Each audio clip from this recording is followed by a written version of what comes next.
kehidupan. Sebelum kita mulai pelajaran kita pada pagi hari ini, Ibu minta Maria untuk bawa kita dalam doa.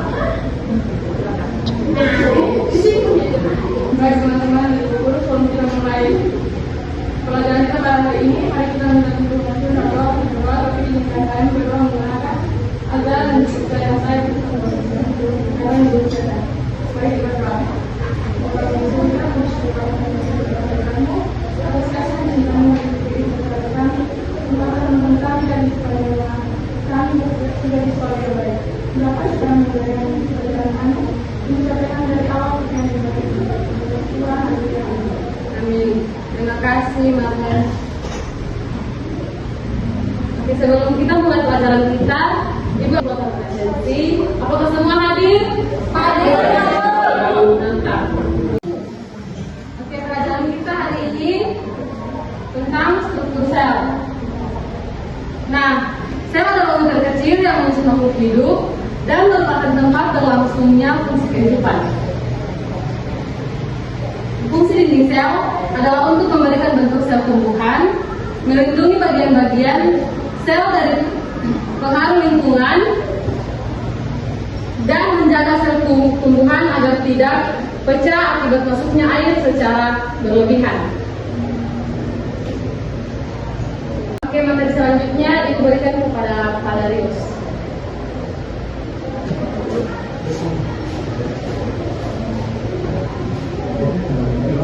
Anak-anak, setelah mendengarkan materi dari Ibu Nancy, Pak akan membagi kalian dalam beberapa 4 kelompok dan setiap kelompok diisi oleh 5 orang.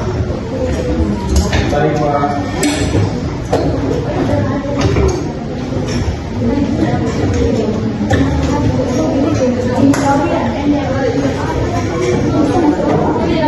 Oke, di sini kelompok 1 akan mencari tugas tentang ciri-ciri membran plasma. Kelompok 2 akan mencari ciri-ciri tentang sitoplasma, dan kelompok 3 ciri-ciri nukleus, dan yang kelompok terakhir, kelompok 4 akan mencari tentang ciri-ciri retikulum endoplasma.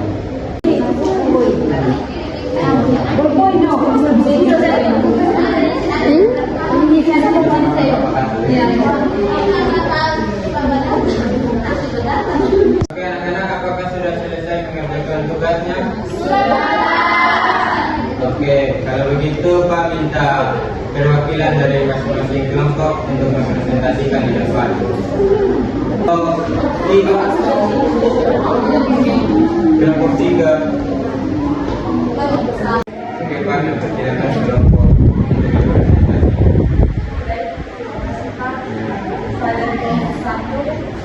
Pertanyaannya, membran plasma adalah sel dan berfungsi sebagai pengaturan lalu molekul. Berikut tersusun dari lapisan wilayah.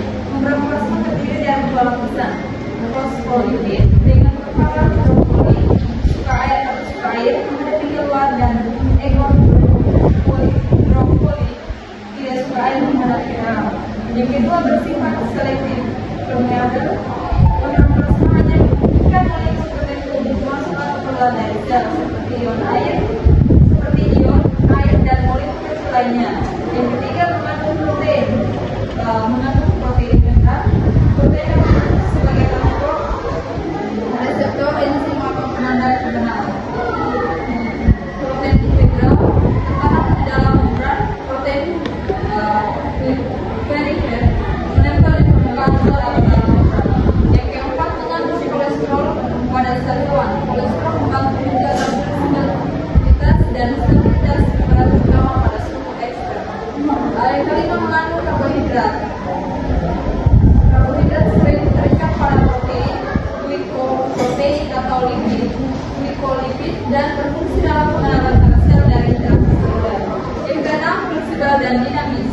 Struktur membrana memungkinkan perubahan bentuk seperti salvo atau ekosistem. Yang ketujuh memiliki muatan plasma memiliki perbedaan muatan di ekosistemnya, protein atau protein membran yang penting untuk yang saraf. Yang kedelapan berperan dalam komunikasi sel, modular luar plasma siap dengan dari luar sel seperti hormon atau neurotransmitter. Sekian dari saya. Oke, selanjutnya kelompok 2. Saya akan menjawab pertanyaan kelompok kami tentang sitoplasma. Jadi fungsi sitoplasma itu sebagai tempat berlangsungnya berbagai aktivitas seluler. Adapun ciri-ciri sitoplasma yang pertama tersusun atas cairan sitosom. Yang kedua terdapat organel sel sitoplasma. Yang ketiga bersifat semi cair sitoplasma. Yang keempat mengandung sitoskeleton. Yang kelima berperan dalam metabolisme sel. Yang keenam menyediakan medium untuk transportasi intraseluler. Yang ketujuh tersusun atas dua bagian utama. Yang pertama ekstoplasma itu sebagai bagian sitoplasma yang lebih padat dan terletak di dekat membran sel. Terus yang kedua itu endoplasma, bagian sitoplasma yang lebih cair dan terletak di bagian dalam berisi organel sel. Jadi sitoplasma berperan penting dalam menjaga kehidupan sel karena menjadi tempat sebagian besar aktivitas seluler berlangsung. Terima kasih. Yang berikutnya kelompok 3. Oke, baik, saya akan menjawab pertanyaan nomor 3, yaitu tentang nukleus. Jadi nukleus ini merupakan organ dari sel yang berfungsi sebagai pusat pengendalian sel. Ciri-cirinya itu sebenarnya memiliki membran putih, kemudian mengandung nukleoplasma, berisi material genetik atau DNA, memiliki nukleus dan mengendalikan aktivitas sel. Sekian dari saya, terima kasih. Baik, saya akan menjawab pertanyaan mengenai endoplasma. Jadi endoplasma adalah organel yang terdapat dalam sel eukariotik yang berfungsi sebagai tempat sintesis dan transportasi glikol. Jadi endoplasma ini dibagi menjadi dua, yaitu retikulum endoplasma kasar dan retikulum endoplasma halus.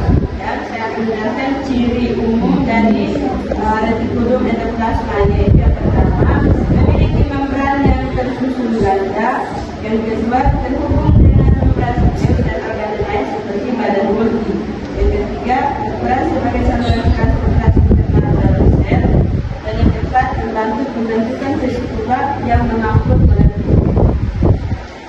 Baik, terima kasih untuk anak-anak yang dari program dari kelompok yang sudah mempresentasikan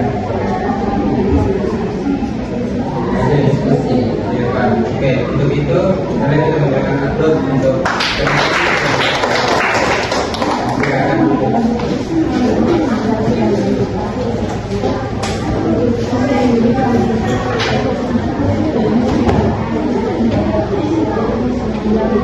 Oke, baik anak-anak, materi selanjutnya saya akan memberikan waktu kepada Mbak Riso.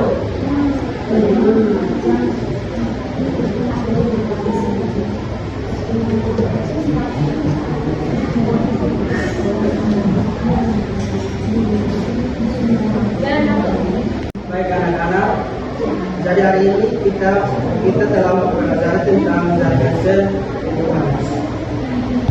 Sebelum itu, aku minta salah satu untuk menunjukkan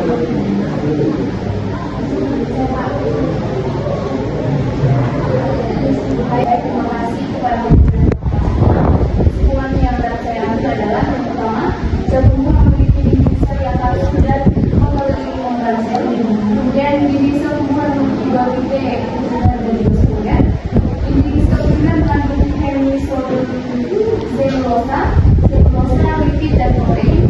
Kemudian sel tumbuhan memiliki beberapa struktur lain seperti membran plasma, ribosom, mitokondria, vakuola, nukleus, plastida, badan Golgi, dan retikulum endoplasma. Sel tumbuhan memiliki bentuk panjang, berbeda dengan sel tumbuhan yang sebagian besar berbentuk bulat. Sel merupakan unit terkecil yang dan tempat terselenggarakannya kehidupan. Sel mengatur dan mengontrol seluruh aktivitas tubuh hidup, baik yang sehari maupun yang tidak disadari. Sel tumbuhan berperan penting dalam kehidupan dari serangan patogen dan mikroorganisme. baik, terima kasih atas kesediaan kalian yang telah memberikan Sehingga jaringan sel sangat penting untuk dipelajari agar kita bisa tahu bahwa bukan saja manusia yang memiliki sel, tetapi tumbuhan juga. Baik, Pak ucapkan terima kasih untuk perhatiannya. Sampai sebelum kita mengakhiri belajar kita hari ini, Pak Menteri saya rasa